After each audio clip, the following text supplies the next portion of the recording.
Olá, bom dia, boa tarde, boa noite, turma, tudo bem com vocês? Vamos então para mais uma aula de História. Vamos começar com História Geral. Hoje, a unidade 2, continuaremos na unidade 2, começamos na aula passada com Grécia e hoje vamos nos debruçar sobre Roma. Correto? Bora lá então, gurizada. Bem, a história de Roma, a divisão das fases de Roma é bastante tranquila. É uma divisão que não tem muita variação, certo? Você sempre vai ter essas três fases. A monarquia, que é onde começa a história romana, certo? Vai durar de 753 a.C. a 509. Quando, então, o Senado dá um golpe, digamos assim, no rei e vai implantar a República, que vai se estender de 509 a.C. a 27 a.C., quando Otávio derruba o Senado e se coloca como primeiro imperador de Roma, dando início então ao Império, que vai de 27 a.C. a 476 depois de Cristo. Então bora lá dar uma olhada nisso aí. Rapaziada, assim como os primeiros estágios da história da Grécia, a gente usa a Ilíada para estudar, a lenda da fundação de Roma é dada por Virgílio, certo? No seu livro Eneida, que vai contar a história da fundação de Roma. Um mito bastante conhecido, que é o mito de Rômulo e Remo, os filhos da deusa Réia, que foram abandonados no rio Tibre, amamentados por uma loba, cresceram, fundaram Roma. Como dois irmãos normalmente brigam, eles brigaram, um matou o outro, Rômulo matou o Remo, né? Olha, a gente não mata, mas que a gente tem vontade, a gente tem. Rômulo matou o Remo, certo? Rômulo tornou-se então o primeiro rei de Roma. Essa é a lenda, fato. Qual o nome do primeiro rei de Roma? Rômulo. Agora, se ele matou o irmão e é filho da deusa Réia, a gente já não sabe, né? Os povos que vão chegar aqui em Roma, que vão se juntar para fundar Roma, são os latinos, os sabinos e os etruscos. Certo? Essa, então, a lenda da fundação e, na verdade, os povos que vão fundar, latinos, sabinos e etruscos. Show de bola, galera? Bora lá? A primeira fase de Roma, a gente vai ter poucas informações. Não existem muitas informações, mas a gente já sabe os povos, que eu já coloquei no slide anterior. A gente sabe que esse rei governava, mas também já governava assessorado por um senado. Então você não tem simplesmente o rei, você tem o rei e um senado. E você tem as classes sociais já definidas desde o período monárquico. Os patrícios, os plebeus, os clientes e os escravos. Galera, quem são os patrícios? São os aristocratas. Lembra da patricinha, tá bom? Patricinha, riquinha, chatinha. É o patrício. Tu tem o plebeu. Quem é o plebeu? É o pequeno proprietário. Quem é o cliente? É o homem livre que trabalha para o patrício. Então é o sem posse, né, que trabalha para o patrício. E o escravo, que nesse período poderia ser conquistado ou através de guerras ou por dívidas. Já no período republicano a gente não vai ter mais a escravidão por dívida. Show de bola? Galera, durante esse período, Roma teve 7 reis. Os 4 primeiros reis vão estar aqui, ó. E os 3 últimos serão etruscos. Só que a maioria do Senado continuava sendo de origem latina. Nesse período, só quem participa do Senado são os patrícios. Certo? O que acontece? Os patrícios do Senado não aceitam mais as ordens do rei etrusco e vão derrubar esse rei, fazendo com que nasça o que a gente chama de monarquia, de república. Ok, galera? Tranquilo? Aí eu pergunto para vocês estão ligados aqui que a fase republicana é uma das fases mais interessantes da história romana. E muito dos conceitos que a gente tem na sociedade ocidental foram fundados, são originários desse período. Tá ok? Galera, a administração do período republicano ele vai ser um pouco diferente da administração do período monárquico. Primeiro que você não tem mais a figura do rei, certo? Então o Senado vai ser de fato a instituição mais importante. O Senado, que a princípio será composto exclusivamente por patrícios, Porém, com o desenvolvimento de uma série de leis em prol dos plebeus, a gente vai ter a participação também de plebeus dentro desse Senado. O Senado ele faz o quê? Ele faz as leis. As leis romanas todas são feitas pelo Senado. Essas leis são votadas pelas assembleias, ou seja, as assembleias vão deferir se são a favor ou contra essas leis. E elas vão ser executadas pela magistratura. Senado e assembleias, a gente tem vários tipos de assembleias, por isso que a gente não bota assembleias, são assembleias, né? Então o Senado e a assembleia são reuniões que deliberam, né? Aqui se faz lei, aqui se vota as leis que foram feitas. A magistratura, diferente, são na verdade cargos que você ocupa dentro da política romana. 5 cargos. Qual é o cargo mais alto que o romano pode ter, galera? Se você é fulano de tal em Roma, você é o cara. Quem é esse cara? É o cônsul. Magistrado, cônsul. Cônsul em número de 2, sempre 2. Um para controlar o exército, o outro para controlar o senado. Mais ou menos como na diarquia espartana. Show de bola? Lembra que a gente viu na aula passada? Na diarquia espartana, a gente tinha 2 reis, um sempre cuidando do exército e o outro da Ápila da Jerusa. Mais ou menos a mesma função que o cônsul vai ter, certo? Um para cuidar do exército, o outro para cuidar da vida política, ou seja, para presidir o Senado. Outro cargo que é interessante que você perceba é o pretor. Quem é o pretor? É o encarregado da aplicação da justiça. É o cara que vai lá, por exemplo, fulano de tal foi preso, é o cara que vai lá pegar o cara. Vai lá catar o cara. Entendeu? Como se fosse, bom, vou fazer um exemplo meio maluco, mas como se fosse a polícia, que vai prender o camarada. Tu tem o edil. O edil é o cara que vai administrar as províncias. Você vai ter o censor, que é o cara que vai fazer o recenseamento da população, e você tem o questor, que é o cara que vai fazer a cobrança dos impostos. Então, basicamente, a magistratura vai pôr em prática as leis feitas pelo Senado. Ok? Cônsul dirige, o pretor executa, prende, quer dizer, põe essas leis em práticas, o edil administra, o censor faz o recenseamento para que o questor saiba quanto vai arrecadar.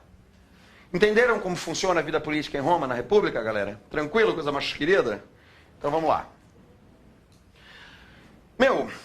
Roma, durante o período republicano, ele vai sofrer uma grande expansão territorial. Roma foi fundada às margens do rio Tibre, e durante o período monárquico, era uma vila. Surgiu como uma vila, cresceu um pouquinho, mas a grande expansão territorial romana acontecerá durante o período republicano. E essa expansão a gente divide em 2 fases, o que a gente chama de expansão interna e a expansão externa. O que seria a expansão interna? A tomada da Península Itálica. Galera, Roma está aqui, correto? O que acontece? A expansão interna é esse processo que vocês estão vendo aqui. É a tomada da parte, né? Só não vai ter aqui em cima ainda, né? Aqui Veneza, coisa e tal, aqui Milão ainda não vai estar nessa história. Mas daqui para baixo, né, a tomada dessa região aqui para baixo, de Roma, ali do Lázio para baixo, aí vai ser o que a gente chama de expansão interna. Só que o seguinte, uma vez que tomou a Península Itálica, galera, olha para essa região vermelha do mapa aí. Ela toda está cercada por quem? Pelo Mediterrâneo, né? Qual seria a melhor forma de, a partir desse ponto, se expandir? Controlar o Mediterrâneo. Acontece que nesse período, o Mediterrâneo estava controlado por uma colônia fenícia, que se chamava Cartago, que já tinha feito a sua independência, porém uma ex-colônia fenícia. Os fenícios, aqueles grandes comerciantes, navegadores do Mediterrâneo. Ok? Gurizada, presta atenção. Quando a gente fala nessas guerras púnicas, que é essa guerra pelo controle do Mediterrâneo entre Roma e Cartago, geralmente o aluno tem na cabeça o quê? Uma guerra de Roma contra Cartago, né? Davi e Golias. Não, não é bem assim que a banda toca, não. Certo? Você pode ver pela expansão territorial que Cartago não era uma civilizaçãozinha singela, meiga, fofinha, pequenininha, que Roma foi lá e passou o rodo. Na verdade, Cartago deu um trabalho lascado para Roma, né? A gente tem mais de uma tentativa romana, por isso a gente fala de guerras púnicas. Não foi Roma chegou lá e tomou. Na verdade, esses caras aqui tinham, os cartagineses, tinham um general chamado Aníbal, que colocou aqui, rapaz, um monte de elefante para lutar contra esses romanos e deu um trabalho dos infernos. Porque o quê? Qual era o grande barato dos romanos? Era a sua organização militar. Vocês já ouviram falar na falange romana, galera? Como ela funcionava? Tá aqui em cima, ó. Um exemplo para vocês. Cara, o escudo romano, como você pode ver ali, era um escudo grandalhão. Correto? Escudo grandalhão. O cara usava também uma lança que era maior ainda. Como é que eles se organizavam? Em quadradões, como você está vendo ali.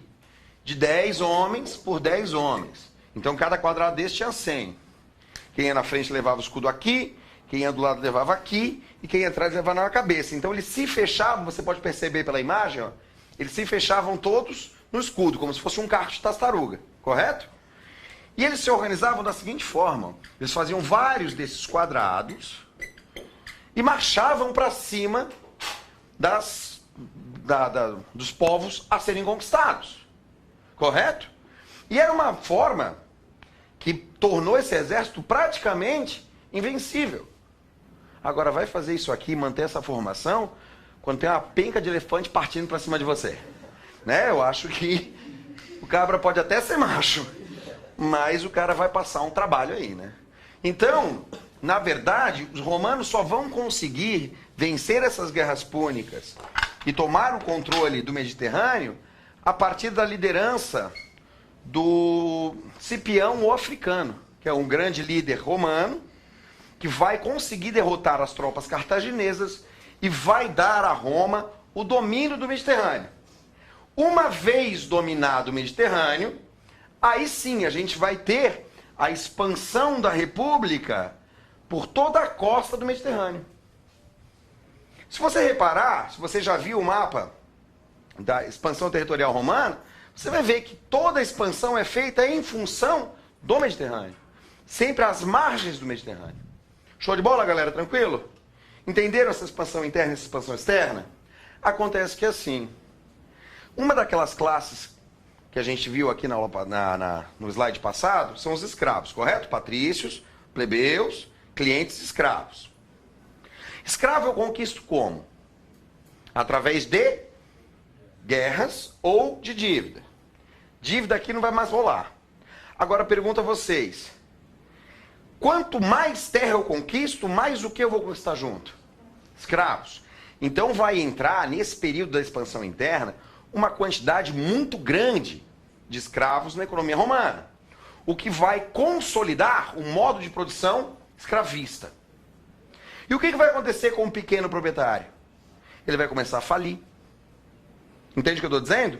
Porque a competição com a produção do latifúndio do escravo, que é o latifúndio do escravo não, né? O latifúndio do patrício, aonde o escravo trabalha, uma série de escravos trabalham, vai conseguir produzir muito mais por um custo muito mais baixo, vai jogar esse produto no mercado com um preço muito mais baixo. Então essa competição faz com que esse plebeu ele vá aos poucos perdendo a condição de se manter na sua terra. Outro detalhe, esses plebeus eles passavam muito tempo lutando no exército sem poder retornar a Roma. O que vai gerar uma crise na República Romana bastante intensa. Na verdade, o que esses plebeus começam a fazer? Os plebeus começam a migrar para Roma e exigir do Senado uma solução para aquela situação. Galera, nessa crise da República Romana, a gente vai ter aí a participação de alguns caras muito importantes. Os irmãos Gracos, Caio Graco e Tibério Graco, que vão fazer um tipo de proposta de divisão de terras e que também acabarão sendo assassinados pelos próprios senadores, porque no final das contas, se a terra pertence ao plebeu, se a terra pertence ao patrício, e você quer dividir essa terra entre os plebeus, você está tirando terra de patrício para dar para plebeu, né? Então os patrícios não gostaram muito da ideia, acabaram matando tanto Tibério quanto Caio Gracos. E depois vai ter outros dois governos, que é o governo de Mário e o governo de Sila, que também vão tentar resolver esse problema, mas o problema não será solucionado. Até chegar ao ponto que o Senado vai propor a criação do triunvirato. O primeiro triunvirato, de 60 a.C., faz o quê? Pega o poder de Roma e divide na mão de 3 camaradas. O primeiro triunvirato, então, será composto por Júlio César, que é um grande general romano, um grande pensador também, Pompeu, o maior chefe das cavalarias romanas, e Crasso, que na época era o homem mais rico de Roma. Então junta esses 3 caras e dizem, resolvam o problema de Roma. Só que o que acontece aqui? Pompeu e Júlio César já se unem e mandam Crasso embora. Júlio César fala o quê? Bem, precisamos de dinheiro, vou angariar dinheiro. E vai para onde? Vai tentar conquistar a Gália. Foi fácil ou foi difícil conquistar a Gália, galera? Responde para mim. Alguém aqui já ouviu falar em Asterix e Obelix? Os gauleses o quê? Irredutíveis. Os caras tinham poção mágica? Não, não é que os caras tinham poção mágica, né, velho? Mas deram um trabalho lascado para os romanos. E o que era para ser uma expansão, uma conquista rápida, para angariar recursos, acabou demandando muito recurso. O que fez com que Pompeu exigisse o retorno de César e os dois começassem a brigar.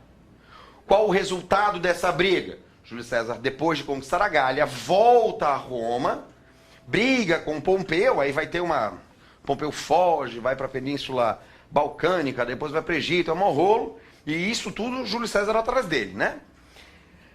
Enfim, Pompeu vai sair da jogada aqui, também vai ser morto. Júlio César vai estar lá no Egito, ele vai começar a se relacionar com quem, gente?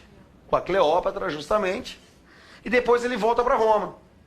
Volta para Roma, lá ele vai ter o título de ditador perpétuo e começa a fazer as tais das reformas em prol dos plebeus. Uma das coisas que o Júlio César defendia era o quê? Para a República e para o Senado representar de fato o povo romano, já que essa república englobava vários povos diferentes, esses povos deveriam ter representatividade dentro do Senado. Então ele começou a chamar vários outros povos que não romano, não latino, para dentro desse Senado, para assumir cadeiras de senador, para representar esses povos. Gente, a partir do momento que eu abro o Senado para outros povos, quem é que perde a influência ali dentro? Os próprios patrícios romanos, correto? E além de fazer essa reorganização do Senado, Júlio César vai propor, de fato, uma distribuição de terras para plebeus. E aí vai vir a tal da conspiração do Senado contra César. Vocês já devem ter ouvido falar disso aqui algumas vezes. Conhece a frase até tu, Brutus? Né, o que acontece? Brutus apoiou Pompeu aqui, né? Durante esse período que Pompeu estava brigando com Júlio César. Depois que Pompeu é morto, Júlio César chama Brutus e fala assim, Brutus. Brutus era sobrinho de César, né? Tu foi um baita de um pisão, ficou do lado do outro cara, mas agora você venha para cá e vamos governar juntos. E Brutus é o primeiro, né? Reza a lenda que Brutus é o primeiro a chegar e esfaquear ele. Aí ele olha para Brutus e fala, até tu, Brutus, né? Então, não tem nada a ver com o Popeye essa história não, tá? Gurizada, presta atenção aqui. Uma vez que Júlio César é morto, eles vão organizar o segundo triunvirato. Quem serão os caras aqui então? Otávio, que era sobrinho de César, Marco Antônio, que era um general das tropas de César, e Lépido, que você vai ver ele aqui, mas não vai ver mais. Por quê? Porque ele vai desaparecer, porque esses dois aqui, na verdade, eles são, digamos assim, amigos. Marco Antônio, Otávio fica com a Europa, Marco Antônio fica com a Ásia, e Lépido fica com a África. Marco Antônio de cara vai para a África e derruba Lépido. E aí, adivinha com quem Marco Antônio começa a se relacionar? Cleópatra. Sapeca Cleópatra, né? Todo mundo que chegava lá, ela dava o creu. Reza a lenda que ela não era muito bonita não, né? Mas alguma coisa aquela mulher devia ter, alguma coisa ela devia fazer, eu deixo a imaginação de vocês pensar a respeito, tá? Então assim, Marco Antônio ficou lá com Cleópatra, e acabou não obedecendo algumas dos contratos que ele tinha com Otávio, que estava em Roma, né? Suspendendo envio de grãos e coisas do gênero. O que leva ao problema econômico romano, o que agrava esse problema econômico? Agrava essa crise quando Marco Antônio está lá no Egito. Então, Otávio vai ao Egito, depõe o Marco Antônio e fica como único triunviro. Isso é por volta de 30 a.C. Galera, o que César fez quando estava como único triunviro? Tentou resolver o problema, não tentou? O que o Senado fez com César? Conspirou o cara dizendo que ele queria acabar com o Senado e se impor enquanto ditador. O que Otávio fez? Falou, não deu nem tempo do Senado fazer isso. Ele foi lá e disse, quer saber do quê? Eu sou ditador e você mesmo. Me digo mais, eu não sou só ditador, não. Eu sou Deus. O cara é pouco, se acha pouco. Ele vai passar a ser conhecido como Otávio Augusto. Galera, what the fuck is Augusto? Divino. Otávio divino. Então ele vai implantar o império. E a reforma que ele faz em prol dos plebeus é uma reforma bastante da safada. Que é a mais conhecida, né, das leis que vão ser criadas durante o império, que é a política do pão e circo. Vocês já ouviram falar na política do pão e circo, né? Então, galera, presta atenção aqui. Qual era a ideia de Otávio? Fazer grandes monumentos e grandes espetáculos, não monumentos, fazer grandes espetáculos e nesses espetáculos distribuir alimentos. Quando você pensa a respeito disso de uma forma bem rápida, você fala, mas que atitude meio boba, né? Vai lá, vai botar o cara para ver espetáculos, vai jogar pão e vai resolver. É que, na verdade, a mensagem que a política do pão e circo ela passava era muito clara. Primeiro que assim, quando esses espetáculos eram montados, quando essas arenas eram montadas, o que acontecia? Os romanos se uniam para ver a sua lei ser aplicada. Porque quem que ia lá para a arena morrer? Ou escravo, ou bandido, ou ladrão, alguém que tinha descumprido as leis romanas. Então os caras se uniam para ver a lei ser aplicada. E um romano, quando estava fora desse espetáculo, passando fome lá na rua, esse cara estava, né, na pior. Acontece que quando ele se juntava com a massa, ele fazia, o sentimento que ele tem é outro, né? Eu faço parte do grande Estado romano. Eu sou parte da força de Roma. Então é um incentivo para o cara. Gente, como é que Adolf Hitler fez para aquele monte de alemão que estava numa desgraça lascada depois, né, da República de Weimar, virar a grande nação alemã que foi para o Terceiro Reich, que foi para a guerra? Da mesma forma, dando discurso só para a multidão. Bota um monte de gente que está com sentimento, né, de eu não sou nada, junto e diz para ela assim, vocês são os caras, que essa multidão acredita, né? O cara não disse lá a superioridade da raça ariana e todo mundo não foi na onda dele? Então, mais ou menos a mesma coisa que vai acontecer aqui. Certo? Eles juntos eram Roma, representavam Roma. Então, naquele momento, ele não era um pobre que estava lascado sem comida. Ele fazia parte do grande Estado romano. Essa é uma mensagem. E a outra é muito clara também. Qual é a outra mensagem? Desafia Roma para você ver onde é que você vai parar. Então, ao mesmo tempo, eu deixo você se sentir o cara. Mas eu dei um recado claro. Sinta-se o cara e obedeça as leis. Porque se você não obedecer, quem vai alimentar o leão lá embaixo é você. Entenderam a história da política do pão e circo, galera? Outra coisa que ele faz para tentar resolver o problema dos plebeus é a Pax Romana. O que é Pax? Paz. Então ele vai dar uma segurada nessa expansão territorial romana. Vai permitir com que o plebeu possa voltar para sua casa, tentando resolver esse problema. Muito comum pão e circo, tanto no vestibular quanto no Enem, ok? Então vamos lá, galera. Outra coisa do império que é importante, também constante nas provas, a questão do cristianismo. Gurizada, Cristo existiu ou não? Não interessa. Interessa que existiu o cristianismo. E esse sim cresceu e se expandiu pelo Império Romano. Por quê? Porque ele trazia uma novidade, né? O reino dos céus pertence a quem? Aos pobres, não é isso? Se você é bem pobre, se você sofre bastante, você vai para o céu. Imagina, todo mundo lascado aqui em Roma, né? Se agarrava na religião cristã, ia para o céu, coisa mais querida. Correto? Então o cristianismo começou a ser perseguido através, né? O primeiro imperador que vai dar início a essa perseguição será Nero. Por quê? Depois que Otávio falou que ele era Deus, né? Otávio Augusto, todos os outros imperadores começaram a ter essa frescura também. Então Nero Augusto. Agora, o cristão vai olhar para o imperador como um deus, sim ou não? Porque o cristianismo ele é o quê? teísta. Deus só tem um e com certeza não é esse imperador. Então ele vai negar a divindade do imperador e vai começar a ser então perseguido dentro de Roma. Até aí tudo bem? Essa perseguição vai durar até 313, quando o primeiro imperador romano se converte ao cristianismo. Quem é ele? Constantino, que vai em Milão assinar um edito que vai dar liberdade de culto aos cristãos. O famoso edito de Milão. Agora, o cristianismo será tornada religião oficial por outro imperador, chamado Teodósio, que vai assinar o edito de Tessalônica, transformando então a religião cristã em oficial, né, do Império Romano. Aí eu pergunto, você podia ter outra religião que não é cristã dentro do Império, sim ou não? Sim, galera, pode. É a religião oficial, mas esse edito não anula esse. Entendam, esse aqui não deu liberdade de culto? Tu quer ser cristão? Seja. Tu quer ter a religião politeísta romana? Tenha. Nossa religião agora oficial é o cristianismo. Mas se você quiser continuar tendo a religião politeísta romana como a sua religião, maravilha. Entenderam então? O edito de Milão dá liberdade de culto, o Tessalônica torna a religião oficial, porém não há uma perseguição para quem não é cristão. Porque o edito de Milão garante a liberdade de culto. Show de bola até aí, galera?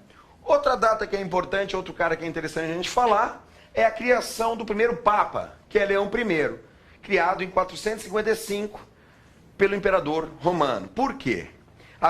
Nesse período aqui, Roma já vai ter sido dividida em Roma Oriental, Império Oriental e Ocidental. E o bispo de Roma começou a brigar com o bispo de Constantinopla. O que o imperador de Roma fez então? Falou que quem manda na igreja é o bispo de Roma. Pronto, pum, criou o Papa. Show de bola, galera? Vamos dar uma olhadinha aqui para fechar a aula na questão da crise do império. O aluno tenta decorar, não tem que decorar, tem que entender. À medida que eu passo a expandir mais devagar, eu conquisto menos escravos, correto? Pergunto aos senhores, qual é o modo de produção que Roma tem? Escravista. Se me falta escravo, logo eu vou ter o quê? Falência econômica. Eu consigo, falido economicamente, manter um exército muito grande, muito forte e coeso? Não. Eu começo a ter o quê, então? Uma desorganização do exército. Com o exército organizado, eu consigo manter as minhas fronteiras, sim ou não? Não. Então eu vou sofrer o quê? Pressão bárbara nas fronteiras. Galera, um leva ao outro. Falta de escravo leva à falência econômica, que leva à desorganização do exército, que leva à pressão bárbara. O que vai acontecer? Os filhos de Teodósio, em 395, vão dividir esse império em duas partes.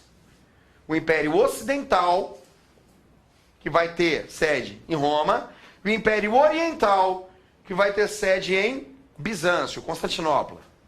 O que acontece, galera? Em 476, os bárbaros germânicos invadem o Império Ocidental, invadem o Império Ocidental. Cai Roma.